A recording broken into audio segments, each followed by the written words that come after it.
6개월 전 건강검진에서 이상 없다고 했습니다. 그런데 어제 암 3기 판정을 받았습니다. 59세 박철수 씨가 진료실에서 들은 말입니다. 허리가 아파서 1년 동안 파스만 붙였습니다. 알고 보니 췌장암이었습니다. 63세 김영자 씨의 이야기입니다. 당뇨약 10년 먹었는데 의사가 이렇게 말했습니다. 약만 먹으면 소용없습니다. 진작 이것만 하셨어도 약 안 드셔도 됐을 겁니다. 67세 최순희 씨가 충격받은 순간입니다. 여러분, 지금 이 순간에도 여러분의 몸은 신호를 보내고 있습니다. 문제는 우리가 그 신호를 못 알아듣거나 대수롭지 않게 넘긴다는 겁니다.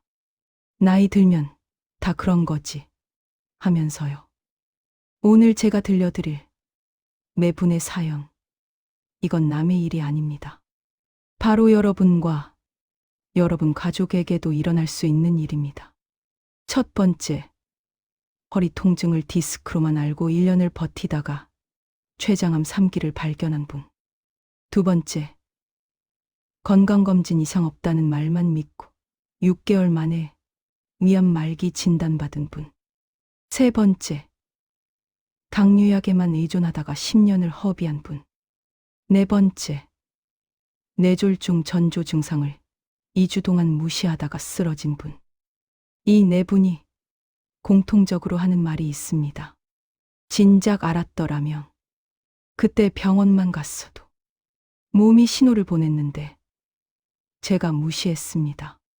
후회는 언제나 늦습니다. 하지만 지금 이 이야기를 듣는 여러분은 다릅니다.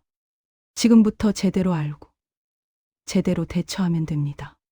30분 동안 집중해서 들어주세요. 이 시간이 여러분의 생명을 구할 수도 있습니다.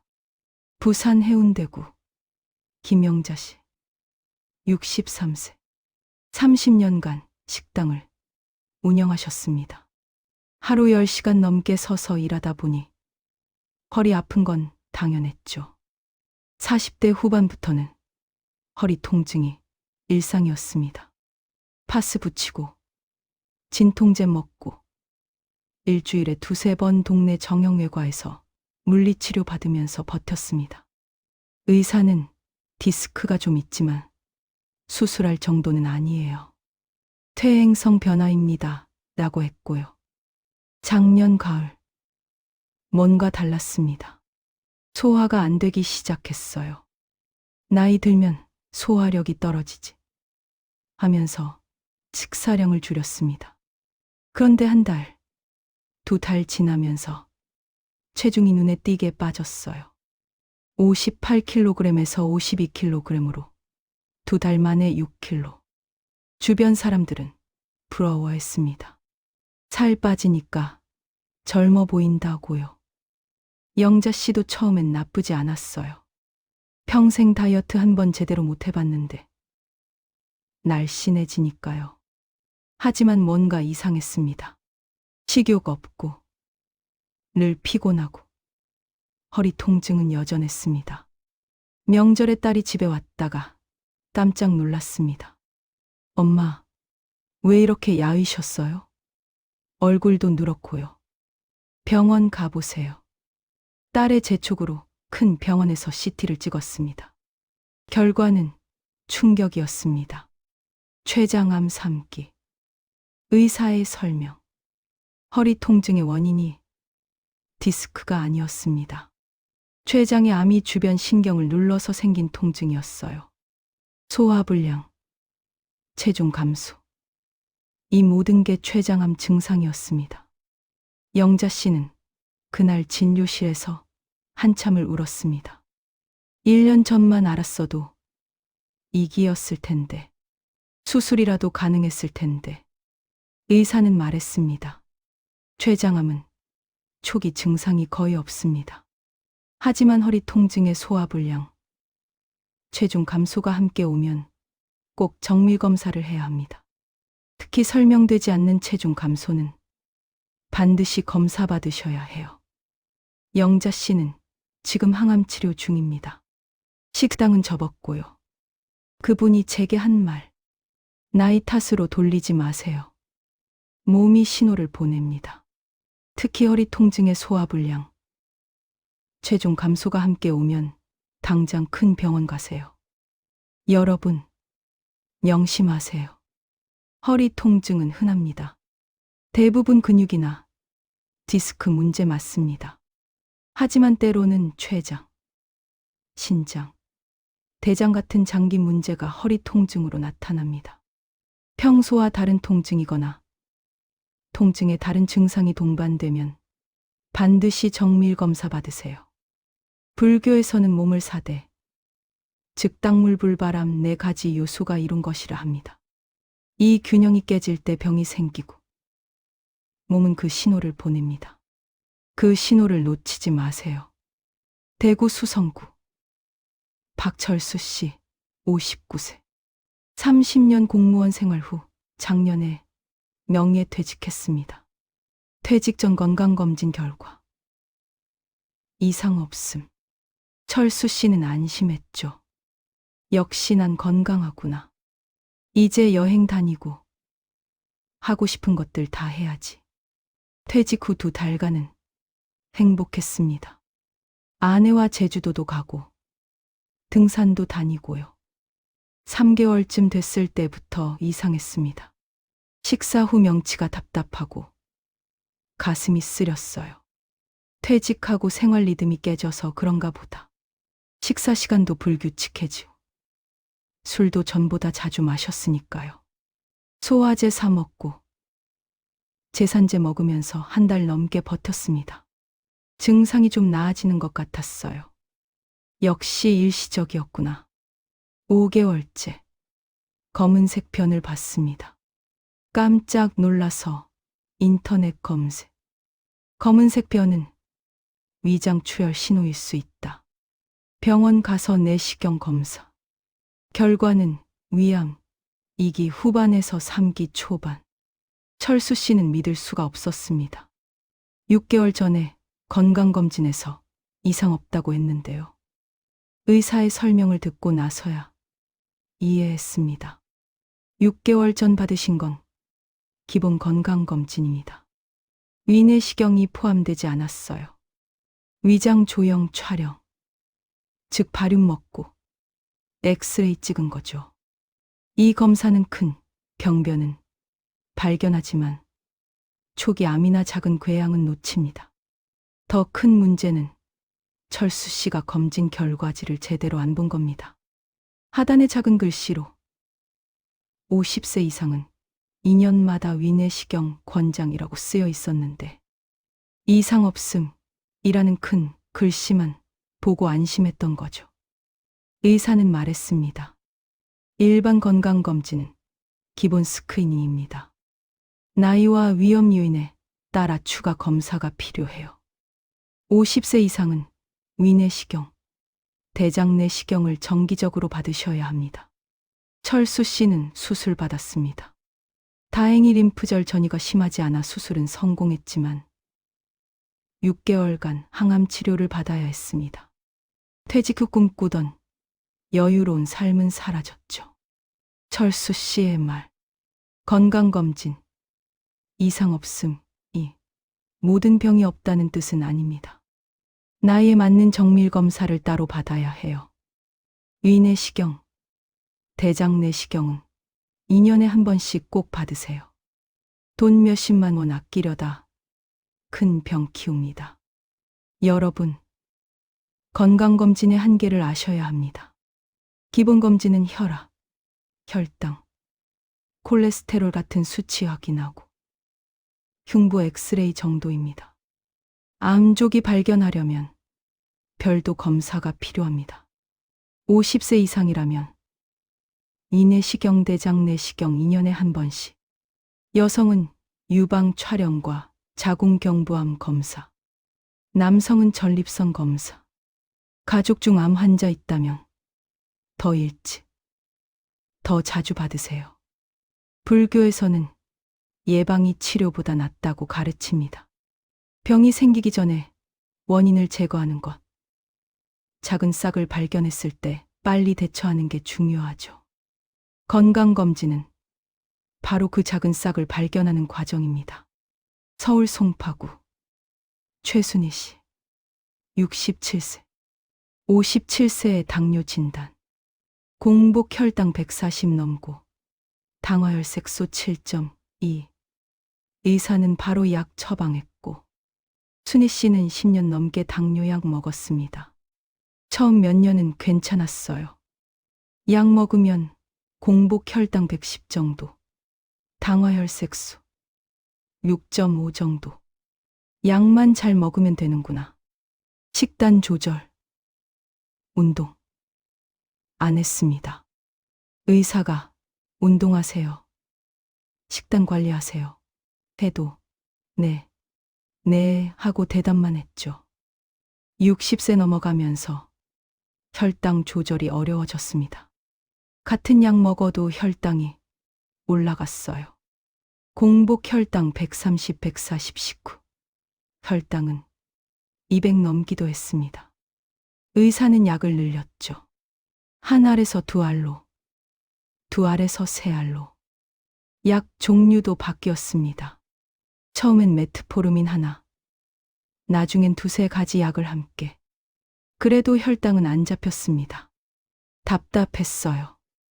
약도 이렇게 많이 먹는데 왜 혈당이 안 잡히지? 작년에 큰 병원 내분비내과 교수 진료받을 기회가 생겼습니다. 교수는 생활 습관부터 자세히 물었어요.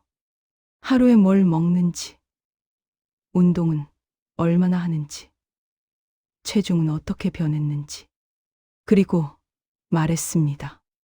약만으로는 당뇨를 조절할 수 없습니다. 약은 보조 수단일 뿐이에요. 가장 중요한 건 식단과 운동입니다. 환자분은 10년 동안 식단 조절도 안 하시고, 운동도 안 하시고, 약에만 의존하셨네요. 이러면 결국 약도 안 듣게 됩니다. 순희 씨는 충격받았습니다. 10년 동안 약만 먹으면 되는 줄 알았는데.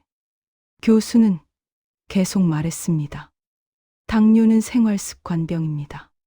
잘못된 식습관, 운동 부족, 비만이 원인이죠. 약은 증상을 일시적으로 완화할 뿐입니다. 근본 원인을 해결하지 않으면 약을 아무리 많이 먹어도 소용없어요. 교수는 구체적인 계획을 세워줬습니다. 하루 3끼 정해진 시간에 탄수화물 절반으로 줄이고 채소와 단백질 늘리기. 하루 30분 걷기. 직후 30분 이내에 체중 5kg만 줄여도 혈당 조절이 훨씬 쉬워질 거라고 순희 씨는 반신반의하며 실천했습니다. 처음엔 힘들었어요. 밥 한 공기만 먹으니 허기지고 매일 걷는 것도 귀찮았죠. 하지만 일주일, 한 달 지나면서 변화가 느껴졌습니다. 체중이 조금씩 빠지고 혈당도 안정됐어요. 3개월 후 당화혈색소 6.8로 떨어졌습니다. 6개월 후엔 6.3. 교수는 약을 하나씩 줄였어요. 1년 지난 지금 순희 씨는 약 한 알만 먹습니다. 혈당도 안정적이고 체중도 7kg 빠졌어요. 순희 씨의 말. 10년을 헛되이 보냈습니다. 진작 식단 조절하고 운동했더라면 약도 이렇게 많이 안 먹었을 텐데요. 당뇨약은 만능이 아닙니다. 생활 습관 안 바꾸면 약도 소용없어요. 여러분, 당뇨약, 고혈압약, 고지혈증약, 이런 약들은 증상 조절하는 약입니다. 병을 치료하는 약이 아니에요. 근본 원인은 생활 습관입니다.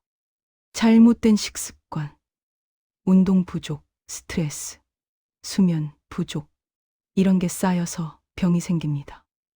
약 먹으면서도 생활 습관 안 바꾸면 약 용량은 늘어나고 종류도 많아지고 결국 합병증 생깁니다. 당뇨는 눈, 신장, 신경, 혈관에 문제 일으키고 고혈압은 심장, 뇌에 문제 일으킵니다. 불교에서는 연기법을 말합니다. 모든 일에는 원인이 있고 그 원인이 조건을 만나면 결과가 생긴다는 거죠. 병도 마찬가지입니다. 잘못된 생활 습관이라는 원인, 시간이라는 조건, 병이라는 결과. 약은 그 결과를 일시적으로 막을 뿐 원인을 해결하지 못합니다. 원인 해결하려면 생활 습관을 바꿔야 합니다. 식단 조절, 운동, 스트레스 관리, 충분한 휴식. 그래야 약도 줄이고 건강도 되찾습니다. 인천 부평구 이정호 씨, 61세. 올해 초 뇌졸중으로 쓰러졌습니다. 빠르게 응급실 가서 큰 후유증 없이 회복했지만 돌이켜보면 쓰러지기 2주 전부터 몸이 신호 보내고 있었습니다. 정호 씨는 작은 철물점 운영하는 자영업자. 일이 바빠서 건강관리 소홀했죠. 고혈압 있다는 건 알았지만 약을 꾸준히 안 먹었어요. 바쁘다 보면 깜빡하고 증상 없으면 안 먹어도 되지 않을까. 올해 1월 중순 가게 일하다가 갑자기 어지러웠어요. 잠깐 스쳐 지나가는 느낌. 5분 후 괜찮아졌습니다. 어제 술 좀 마셔서 그런가 보다. 사흘 후 또 어지러웠습니다. 이번엔 좀 더 심했어요. 10분 정도 어지럽고 약간 울렁거렸습니다. 시간 지나니 괜찮아졌어요. 요즘 피곤해서 그런가 보다. 일주일 후 아침에 일어나다가 오른팔에 힘이 안 들어갔습니다. 뭔가 저리고 무거운 느낌. 몇 분 후 괜찮아졌지만 이건 좀 이상했어요. 아내에게 얘기했습니다. 병원 한번 가봐야 하는 거 아니에요. 정우 씨는 이따 시간 나면 가볼게 하고 넘어갔습니다. 3일 후 손님과 대화하다가 발음이 꼬였습니다. 하고 싶은 말이 입 밖으로 제대로 안 나왔어요. 혀가 굳은 것 같고 발음이 어눌했습니다. 1분 지나니 다시 정상으로 돌아왔지만 이번엔 정말 무서웠죠. 손님도 사장님, 괜찮으세요? 얼굴이 안 좋아 보이는데요. 정우 씨는 병원 가봐야겠다 생각했지만 그날도 가게 문을 닫을 수 없었어요. 내일은 꼭 가야지. 그날 밤 새벽 4시 화장실 가려고 일어났다가 그대로 쓰러졌습니다. 왼쪽 몸 전체에 힘이 빠지면서 균형을 잃었어요. 말도 제대로 안 나오고 시야도 흐려졌습니다. 아내가 119 신고, 응급실로 실려갔죠. 검사 결과 뇌경색, 뇌혈관이 막혀서 뇌 조직에 혈액 공급이 안 되는 상태. 다행히 골든타임 내에 도착해서 혈전 용해제 투여받았고 큰 후유증 없이 회복했습니다. 의사의 말을 듣고 정우 씨는 온몸에 식은땀이 났습니다. 환자분, 2주 전부터 몸이 신호 보냈습니다. 일시적 어지러움, 한쪽 팔 무력감, 발음장애. 이 모든 게 일과성 뇌혈 발작입니다. 뇌졸중의 경고 신호죠. 이런 증상 나타났을 때 바로 왔다면 뇌경색까지는 안 갔을 겁니다. 약으로 예방할 수 있었어요. 정우 씨는 드제야 깨달았습니다. 2주 동안 몸이 계속 경고했는데 자신은 다 무시했던 거예요. 바쁘다는 핑계로, 괜찮아질 거라는 안일함으로. 의사는 뇌졸중 전조 증상을 자세히 설명했습니다. 첫째, 갑작스러운 어지러움이나 평형감각 상실. 둘째, 한쪽 팔다리에 힘 빠져 저린 증상. 셋째, 말이 어눌해지거나 이해하기 어려워지는 증상. 넷째, 한쪽 눈이 안 보이거나 시야가 좁아지는 증상. 다섯째, 갑작스럽고 심한 두통. 이런 증상들이 몇 분간 나타났다. 사라진다고 안심하면 안 됩니다. 뇌혈관이 일시적으로 막혔다 다시 뚫린 겁니다. 다음번엔 완전히 막힐 수 있어요. 증상 나타나면 즉시 당일 내로 병원 오셔야 합니다. 정우 씨는 3개월간 입원과 재활 치료 받았습니다. 지금은 일상생활 가능하지만 왼쪽 손가락에 약간 저린 증상 남아있고 걸을 때도 예전 같지 않습니다. 고혈압약은 하루도 안 빠뜨리고 먹고 한 달에 한 번씩 병원 검사 받습니다. 정우 씨의 말. 뇌졸중 갑자기 안 옵니다. 몸이 미리 신호 보냅니다. 그 신호 알아채고 바로 병원 가면 예방할 수 있어요. 저처럼 무시하다 쓰러지면 목숨 잃거나 평생 그 유중 안고 삽니다. 여러분, 뇌졸중은 우리나라 사망 원인 4위, 단일 질환으론 사망률 1위입니다. 60대 이상에서 많이 발생하죠. 하지만 전조 증상 알면 조기 발견, 예방 가능합니다. 갑작스러운 어지러움, 한쪽 팔다리 무력 감저림, 발음 장애, 시야 장애, 심한 두통. 이런 증상 나타나면 절대 참지 말고 바로 병원 가세요. 특히 고혈압, 당뇨, 고지혈증 있는 분들은 더욱 주의하세요. 불교에서는 무상, 즉 모든 게 변한다고 가르칩니다. 건강도 마찬가지. 어제까지 괜찮았다고 오늘도 괜찮으리란 보장 없습니다. 몸은 끊임없이 변하고 나이 들수록 그 변화 속도는 빨라집니다. 그렇기에 몸이 보내는 신호에 귀 기울여야 합니다. 작은 신호 놓치지 않고 빨리 대응하는 게 건강 지키는 가장 확실한 방법입니다. 오늘 네 분의 사연 들으셨습니다. 허리 통증 방치에서 췌장암 발견한 김영자 씨, 건강검진만 믿다 위암 키운 박철수 씨, 당뇨약만 의존해 10년 허비한 최순희 씨, 뇌졸중 전조 증상 무시하다 쓰러진 이정우 씨. 공통점이 뭡니까? 몸이 보내는 신호를 무시했다는 겁니다. 나이 들면 다 그런 거지. 바쁘니까 나중에 약만 먹으면 되겠지. 우리 몸은 거짓말 안 합니다. 병 생기기 전에 미리 신호 보냅니다. 통증, 불편함, 이상한 느낌.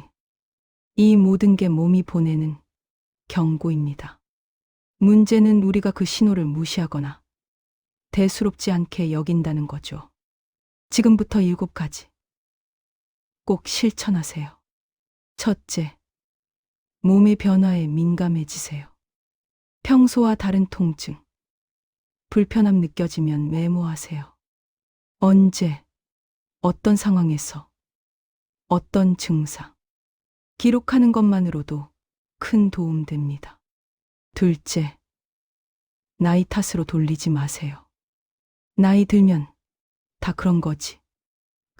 가장 위험합니다. 자연스러운 변화도 있지만 병의 신호일 수도 있어요. 구별하는 방법은 병원 검사뿐입니다. 셋째, 증상 사라졌다고 안심하지 마세요. 이정우 씨처럼 증상이 잠깐 나타났다 사라지는 게 오히려 더 위험한 신호일 수 있습니다. 일시적 증상도 반드시 의사에게 말씀드리세요.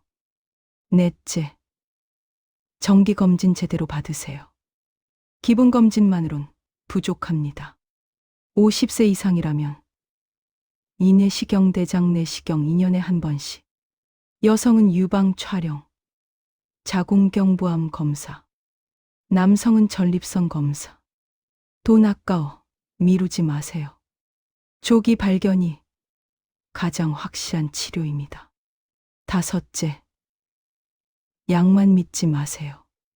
당뇨약, 고혈압약은 증상 조절할 뿐 병 치료하지 못합니다. 근본 해결은 생활 습관 변화, 식단 조절, 운동, 체중 관리. 이게 진짜 치료입니다. 여섯째, 가족력 확인하세요. 부모님이나 형제자매 중암, 심장병, 뇌졸중 환자 있다면 여러분도 위험군입니다. 더 일찍, 더 자주 검사받고 생활 습관도 더 철저히 관리하세요. 일곱째, 건강에 투자하세요. 병원비 아깝다고, 검사비 부담된다고 미루지 마세요. 조기 발견해서 간단히 치료할 수 있는 병을 늦게 발견해서 큰 돈과 보통 들여 치료하는 경우가 너무 많습니다. 건강 투자만큼 확실한 투자 없습니다. 불교에서는 이 몸을 배에 비유합니다. 생사의 바다를 건너기 위해선 튼튼한 배가 필요하다고 하죠. 배에 구멍 생겼는데 모르는 척하면 결국 배는 가라앉습니다. 작은 구멍 발견했을 때 바로 막아야 배를 무사히 목적지까지 끌고 갈 수 있습니다. 여러분의 몸도 마찬가지입니다. 작은 신호 놓치지 마시고 빨리 대응하세요. 건강은 돈으로도 살 수 없고 잃고 나면 되찾기 어렵습니다. 지금 이 순간부터 여러분 몸에 더 많은 관심과 사랑 주세요. 긴 시간 집중해서 들어주셔서 고맙습니다. 여러분 모두 건강하시고 행복하시길 바랍니다.